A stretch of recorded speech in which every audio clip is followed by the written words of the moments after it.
Hello friends, welcome back to my channel. ಈ ವಿಡಿಯೋದಲ್ಲಿ ನಾನು ಚಿಕನ್ ಪೆಪ್ಪರ್ ಫ್ರೈ ಮಾಡ್ತಾ ಇದ್ದೀನಿ. ಸೊ ಬನ್ನಿ ಹೇಗೆಲ್ಲ ಮಾಡೋದು ಅಂತ ತೋರಿಸ್ತೀನಿ. ಸೊ ಫಸ್ಟಿಗೆ ಇಲ್ಲಿ ಶುಂಠಿ ಬೆಳ್ಳುಳ್ಳಿ ವಿತ್ ಅದಕ್ಕೆ ಸ್ವಲ್ಪ ಅರಿಶಿನ ಹಾಕ್ಕೊಂಡು ರುಬ್ಬಿಟ್ಕೊಂಡಿದ್ದೀನಿ. ಆ್ಯಂಡ್ ಇದು ಕಾಳು ಮೆಣಸು ಇರುತ್ತಲ್ಲ, ಸೊ ಅದನ್ನು ತರಿಯಾಗಿ ಪೌಡರ್ ಮಾಡಿ ಇಟ್ಕೊಂಡಿದ್ದೀನಿ. ಸೊ ಇದಾದಮೇಲೆ ನೆಕ್ಸ್ಟು ಇವಾಗ ಸ್ವಲ್ಪ ಒಂದು ಇಡಿಯಷ್ಟು ಕೊತ್ತಂಬರಿ ಸೊಪ್ಪು ಹಾಗೆ ಪುದೀನ ಸೊಪ್ಪು ಆ್ಯಂಡ್ ಖಾರಕ್ಕೆ ಸ್ವಲ್ಪ ಹಸಿರು ಮೆಣಸಿನ್ಕಾಯಿನ ಹಾಕ್ಕೊಂಡು ಇದನ್ನು ಪೇಸ್ಟ್ ಮಾಡಿ ಇಟ್ಕೋತಾ ಇದ್ದೀನಿ. ಸೊ ಇದರಲ್ಲಿ ಮೇನ್ ಇಂಗ್ರೀಡಿಯೆಂಟ್ ಬಂದು ಮೆಣಸು. ಸೊ ಪೆಪ್ಪರ್ ಹಾಕೋದ್ರಿಂದ ತುಂಬ ಚೆನ್ನಾಗಿ ಟೇಸ್ಟ್ ಬರುತ್ತೆ. ಸೊ ಅದನ್ನು ನಾನು ಪೌಡರ್ ಮಾಡಿ ಇಟ್ಕೊಂಡಿದ್ದೀನಿ. ಅದನ್ನು ನಾನು ವೀಡಿಯೋ ಮಾಡ್ಕೊಳ್ಳೋದು ಮರೆತೆ. ಬೇಕಾದರೆ ಇನ್ನೊಂದು ಸರಿ ಯಾವಾಗಾದರೂ ನಾನು ತೋರಿಸ್ತೀನಿ. ಅದನ್ನು ಮಾಮೂಲಿ ಪೌಡರ್ ಮಾಡ್ಕೊಂಡಿದ್ದೀನಿ ಅಷ್ಟೇ. ಸೊ ಬನ್ನಿ ಇವಾಗ ಇಷ್ಟು ರೆಡಿ ಆದಮೇಲೆ ನೆಕ್ಸ್ಟ್ ತೋರಿಸ್ತಾ ಹೋಗ್ತೀನಿ. ಫಸ್ಟಿಗೆ ಇವಾಗ ನಾನು ಒಂದು ಬಾಣಲಿಗೆ ಎಣ್ಣೆ ಹಾಕ್ಕೊಂಡಿದ್ದೀನಿ. ಆ್ಯಂಡ್ ಇದಕ್ಕೆ ನಿಮಗೆ ಸ್ಪೈಸಸ್ ಏನಾದರೂ ಬೇಕು ಅಂದರೆ ನೀವು ಆ್ಯಡ್ ಮಾಡ್ಕೋಬೋದು, ಬೇಡ ಅಂದರೆ ಇದನ್ನು ಸ್ಕಿಪ್ ಮಾಡ್ಕೊಳ್ಳಿ. ಸೊ ಇದರಲ್ಲಿ ನಾನು ಕಸೂರಿ ಮೇಥಿ ಹಾಗೆ ಅದೇನು ಚಕ್ಕೆ ಅದೆಲ್ಲ ಬರುತ್ತಲ್ಲ, ಸೊ ಅದನ್ನೆಲ್ಲ ನಾನು ಆ್ಯಡ್ ಮಾಡ್ಕೋತಾ ಇದ್ದೀನಿ, ಟೇಸ್ಟ್ ಚೆನ್ನಾಗಿರುತ್ತೆ ಅಂತ. ಆ್ಯಂಡ್ ನೆಕ್ಸ್ಟ್ ಬಂದು ಇವಾಗ ಆನಿಯನ್ ಹಾಕ್ಕೊತಾ ಇದ್ದೀನಿ. ಸೊ ಈರುಳ್ಳಿನ ನಾನು ಚಿಕ್ಕದಾಗಿ ಹೆಚ್ಕೊಂಡಿಲ್ಲ, ಸೊ ಮೀಡಿಯಮ್ ಸೈಜಲ್ಲಿ ಹೆಚ್ಚಿಟ್ಕೊಂಡಿದ್ದೀನಿ. ಆ್ಯಂಡ್ ಇದಕ್ಕೆ ಸ್ವಲ್ಪ ಟೇಸ್ಟ್ ಚೆನ್ನಾಗಿರುತ್ತೆ ಅಂತ ಕರಿಬೇವನ್ನು ಹಾಕೋತಾ ಇದ್ದೀನಿ. ಆ್ಯಂಡ್ ಸ್ವಲ್ಪ ಹಸಿರು ಮೆಣಸಿನ್ಕಾಯಿನ ಹೆಚ್ಚಿಟ್ಕೊಂಡಿದ್ದೆ, ಒಂದು 3 ಏನೋ ಅಷ್ಟೇನೆ. ಹಾಗೆ ಹಾಕಿದ್ರೂ ಟೇಸ್ಟ್ ಇನ್ನೂ ಚೆನ್ನಾಗಿರುತ್ತೆ ಅಂತ ಅದನ್ನು ಹಾಕಿ ಈಗ ಇದನ್ನು ಚೆನ್ನಾಗಿ ಫ್ರೈ ಮಾಡ್ಕೋತಾ ಇದ್ದೀನಿ. ಸೊ ಇವಾಗ ಈರುಳ್ಳಿ ಎಲ್ಲ ಸ್ವಲ್ಪ ಫ್ರೈ ಆಗಿದೆ. ಇದಕ್ಕೆ ಇವಾಗ ನಾವು ಚಿಕನ್ ಹಾಕೊಳ್ಳೋಣ. ಸೊ ನೀವು ಚಿಕನ್ ಬೇಕಿದ್ರೆ ಚಿಕನ್ ಹಾಕ್ಕೋಬೋದು, ಅಥವಾ ಮಟನ್ ಹಾಕ್ಕೊಳ್ಳೋಂಗಿದ್ರೆ ಅದನ್ನು ಹಾಕ್ಕೋಬೋದು. ಬಟ್ ಮಟನ್ ಆದರೆ ಈ ಥರ ಡೈರೆಕ್ಟಾಗಿ ಹಾಕ್ಕೊಳ್ಳೋಕ್ಕಾಗಲ್ಲ, ಅದನ್ನು ಸ್ವಲ್ಪ ಬೇಯಿಸ್ಕೊಂಡು ಹಾಕ್ಕೋಬೇಕಾಗುತ್ತೆ ಅಲ್ವಾ. ಹಾಗಾಗಿ ನಿಮ್ಮ ಇಷ್ಟ, ನಿಮ್ಮ ಚಾಯ್ಸ್ ಏನಾದರೂ ಹಾಕ್ಕೊಳ್ಳಿ ನೀವು. ನಾನಿವಾಗ ಚಿಕನ್ನಲ್ಲಿ ಮಾಡ್ತಾ ಇರೋದು. ಆ್ಯಂಡ್ ಚಿಕನ್ ಹಾಕಿದ್ಮೇಲೆ ನೆಕ್ಸ್ಟು ಇವಾಗ ಶುಂಠಿ ಬೆಳ್ಳುಳ್ಳಿ ಪೇಸ್ಟ್ ಹಾಕೋತಾ ಇದ್ದೀನಿ. ಇದನ್ನು ಹಾಕ್ಕೊಂಡು ನೆಕ್ಸ್ಟು ಸ್ವಲ್ಪ ಟೊಮೆಟೊ ಹಾಕೋತಾ ಇದ್ದೀನಿ. ಇದನ್ನೆಲ್ಲ ಹಾಕೊಳ್ಳೋದ್ರಿಂದ ಟೇಸ್ಟ್ ಚೆನ್ನಾಗಿರುತ್ತೆ ಅಂತ ಅಷ್ಟೇ ನಾನು ಯೂಸ್ ಮಾಡ್ತಾ ಇರೋದು. ಆ್ಯಂಡ್ ನಿಮ್ಗೆ ಎಷ್ಟು ಬೇಕೋ ಅಷ್ಟು ಉಪ್ಪು ಹಾಕ್ಕೊಂಡು ಚೆನ್ನಾಗಿ ಮಿಕ್ಸ್ ಮಾಡಿಬಿಟ್ಟು ಸೊ ಬೇಯೋದಕ್ಕೆ ಬಿಟ್ಟುಬಿಡಿ ಒಂದು ಸ್ವಲ್ಪ ಹೊತ್ತು. ಸೊ ಈಗ ನಾನು ಚಿಕನ್ ಎಷ್ಟು ಹಾಕ್ಕೊಂಡಿದ್ದೀನೋ ಅದನ್ನು ನೋಡಿಕೊಂಡು ಉಪ್ಪು ಹಾಕೋತಾ ಇದ್ದೀನಿ. ಕಲ್ಲುಪ್ಪು ಹಾಕೋತಾ ಇದ್ದೀನಿ, ಪುಡಿ ಉಪ್ಪಿಗಿಂತ ಕಲ್ಲುಪ್ಪು ಚೆನ್ನಾಗಿರುತ್ತೆ ಹಾಗಾಗಿ.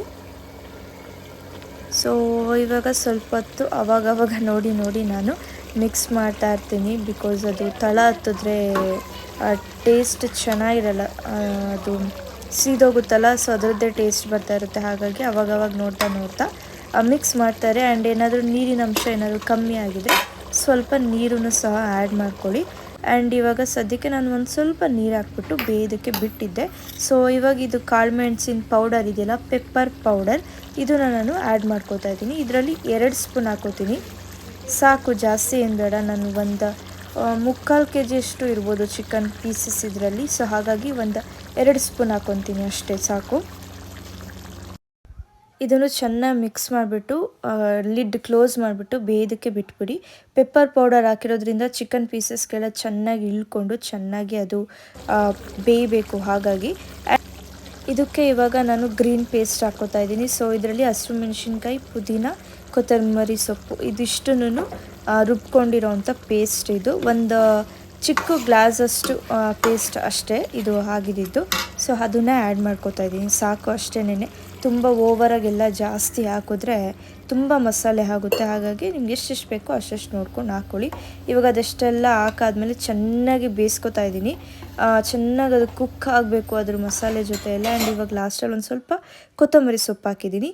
ಆ್ಯಂಡ್ ಇವಾಗ ನೀವು ಕನ್ಸಿಸ್ಟೆನ್ಸಿ ಅದರದ್ದು ನೋಡ್ಬೋದು, ಸ್ವಲ್ಪ ನೀರು ಥರ ಇದೆ. ನಿಮ್ಗೆ ಇದೇ ಥರ ನೀರು ಥರ ಸೂಪ್ ಈ ಥರ ಇದೆ, ಓಕೆ ಇದೇನೆ ಹೀಗೆ ತಿಂತೀರಾ, ಇಷ್ಟ ಆಗುತ್ತೆ ಅನ್ನೋ ಆಗಿದ್ದರೆ ನೀವು ಇದನ್ನೇ ತಿನ್ಬೋದು. ಬಟ್ ನಾನು ಸ್ವಲ್ಪ ಡ್ರೈ ಆಗಿ ಮಾಡೋಣ ಅಂತ ಅಂದ್ಬಿಟ್ಟು ಇನ್ನೂ ಕುದಿಸ್ತಾ ಇದ್ದೀನಿ.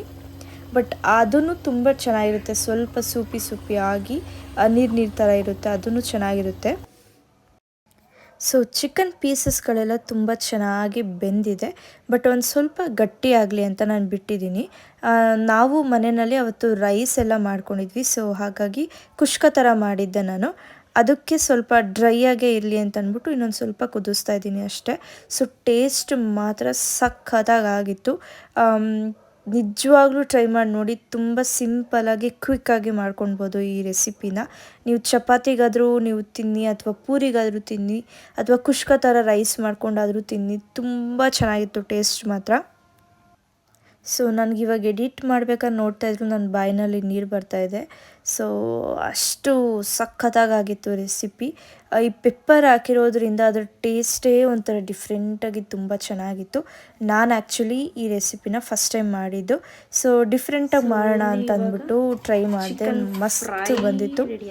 ಸೊ ಆ ಕೊತ್ತಂಬರಿ ಸೊಪ್ಪಿನ ಟೇಸ್ಟ್ ಆಗಲಿ, ಆ ಪೆಪ್ಪರ್ದು ಟೇಸ್ಟ್ ಆಗಲಿ, ಆ್ಯಂಡ್ ಆ ಗ್ರೀನ್ ಮಸಾಲೆ ಮಾಡಿದ್ನಲ್ಲ ಅದ್ರ ಟೇಸ್ಟ್ ಆಗಲಿ, ಎಲ್ಲ ಸಕ್ಕತ್ತಾಗಿತ್ತು.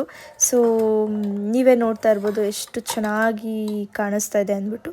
ಇವಾಗ ಸದ್ಯಕ್ಕೆ ನಾನು ಕುಷ್ಕ ಮಾಡಿದ್ದೆ ಅಂತ ಹೇಳಿದ್ನಲ್ಲ, ಸೊ ಅದಕ್ಕೆ ನಾನು ಇವಾಗ ಚಿಕನ್ ಪೆಪ್ಪರ್ ಫ್ರೈನ ಹಾಕ್ಕೊಂಡು ಟೇಸ್ಟ್ ಮಾಡಿ ನಿಮಗೆ ಹೇಳ್ತೀನಿ ಹೇಗಿದೆ ಅಂತ ಅಂದ್ಬಿಟ್ಟು. ಸೊ ನೀವು ಒಂದ್ಸರಿ ಟ್ರೈ ಮಾಡಿ, ತುಂಬ ಕ್ವಿಕ್ಕಾಗಿ ಬೇಗ ಮಾಡ್ಕೋಬೋದು ಈ ರೆಸಿಪಿನ. ಚಿಕನ್ ಪೀಸ್ ನೋಡಿ ಎಷ್ಟು ಚೆನ್ನಾಗಿ ಬೆಂದಿದೆ ಅಂತ ಅಂದ್ಬಿಟ್ಟು. ಈ ವಿಡಿಯೋ ನಿಮ್ಗೆ ಇಷ್ಟ ಆಗಿದರೆ ಒಂದು ಲೈಕ್ ಮಾಡಿ, ಹಾಗೆ ನಿಮ್ಮ ಫ್ರೆಂಡ್ಸ್ ಆ್ಯಂಡ್ ಫ್ಯಾಮಿಲೀಸ್ ಜೊತೆ ಶೇರ್ ಮಾಡ್ಕೊಳ್ಳಿ. ಅವರು ಒಂದ್ಸರಿ ಈ ಚಿಕನ್ ರೆಸಿಪಿನ ಟ್ರೈ ಮಾಡಲಿ.